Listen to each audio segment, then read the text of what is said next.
Hi ಗುರು ನಮಸ್ಕಾರ, welcome to my YouTube channel. Tata IPL 2026ರ 16ನೇ ಪಂದ್ಯದಲ್ಲಿ Royal Challengers Bengaluru versus Rajasthan Royals ತಂಡ ಮುಖಾಮುಖಿಯಾದವು. ರಾಜಸ್ಥಾನ್ ಬ್ಯಾಟಿಂಗ್ ಅಬ್ಬರಕ್ಕೆ RCB 6 ವಿಕೆಟ್ಗಳಿಂದ ಹೀನಾಯವಾಗಿ ಮ್ಯಾಚ್ ಸೋತಿದೆ. ಇದರೊಂದಿಗೆ ಟೂರ್ನಿಯ ಮೊದಲ ಸೋಲನ್ನು RCB ತಂಡ ಅನುಭವಿಸಿದೆ.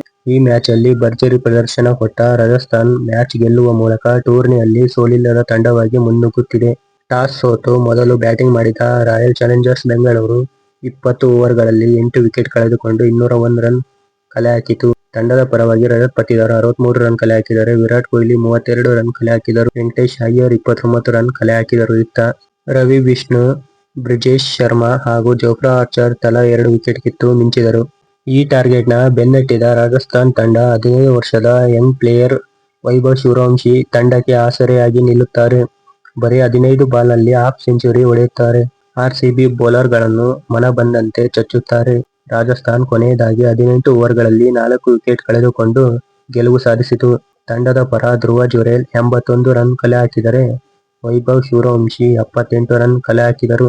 ಇದರೊಂದಿಗೆ ರಾಜಸ್ಥಾನ್ ಈ ಪಂದ್ಯದಲ್ಲಿ 6 ವಿಕೆಟ್ಗಳ ಅಂತರದಲ್ಲಿ ಗೆಲುವು ಸಾಧಿಸಿತು. RCB ಸೋತ ಬಳಿಕ ಮಾತನಾಡಿದ ವಿರಾಟ್ ಕೊಹ್ಲಿ, ರಾಜಸ್ಥಾನ್ ರಾಯಲ್ಸ್ನ ಯುವ ಆಟಗಾರ ವೈಭವ್ ಸೂರ್ಯವಂಶಿ ಸ್ಫೋಟಕ ಬ್ಯಾಟಿಂಗ್ ಪಂದ್ಯವನ್ನ ನಮ್ಮಿಂದ ಕಿತ್ತುಕೊಂಡು ಹೋಯಿತು. ವೈಭವ್ ಆಡಿದ ಆಟ ನಿಜಕ್ಕೂ ಗೇಮ್ ಚೇಂಜಿಂಗ್ ಆಗಿತ್ತು ಅಂತ ವಿರಾಟ್ ಹೇಳಿದ್ದಾರೆ. ನಂತರ ನಾವು ಬ್ಯಾಟಿಂಗ್ ಅಲ್ಲಿ ಕೂಡ ವಿಫಲವಾದೆವು. 30ರಿಂದ 40 ರನ್ ಜಾಸ್ತಿ ಆಗಿದ್ದರೆ ಈ ಪಂದ್ಯದಲ್ಲಿ ಫಲಿತಾಂಶ ಬದಲಾವಣೆ ತರಬೇಕಾಗಿತ್ತು. ಈ ಸೋಲಿನೊಂದಿಗೆ ಪಾಠ ಕಲಿತಿದ್ದೇವೆ. ಮುಂಬರುವ ಪಂದ್ಯದಲ್ಲಿ ಸ್ಟ್ರಾಂಗ್ ಆಗಿ ಮರಳುತ್ತೇವೆ. ರಾಜಸ್ಥಾನ್ ನಮಗಿಂತ ಚೆನ್ನಾಗಿ ಆಡಿದೆ. ಹಾಗಾಗಿ ಪಂದ್ಯವನ್ನ ಗೆದ್ದುಕೊಂಡಿದೆ ಅಂತ ವಿರಾಟ್ ಕೊಹ್ಲಿ ಅವರು ಹೇಳಿದ್ದಾರೆ. ಇದೇ ತರ ಪ್ರತಿಯೊಂದು IPL ಕ್ರಿಕೆಟ್ ಅಪ್ಡೇಟ್ ಸ್ಟೋರಿನ ತಿಳಿಸ್ಕೊಡ್ತಾ ಹೋಗ್ತೀನಿ. ವಿಡಿಯೋ ಇಷ್ಟ ಆದರೆ ಲೈಕ್ ಮಾಡಿ. ಇನ್ನೂ ನಮ್ಮ ಚಾನಲ್ಗೆ ಯಾರು ಸಬ್ಸ್ಕ್ರೈಬ್ ಮಾಡಿಲ್ವೋ ಬೇಗ ಸಬ್ಸ್ಕ್ರೈಬ್ ಮಾಡ್ಕೊಳ್ಳಿ.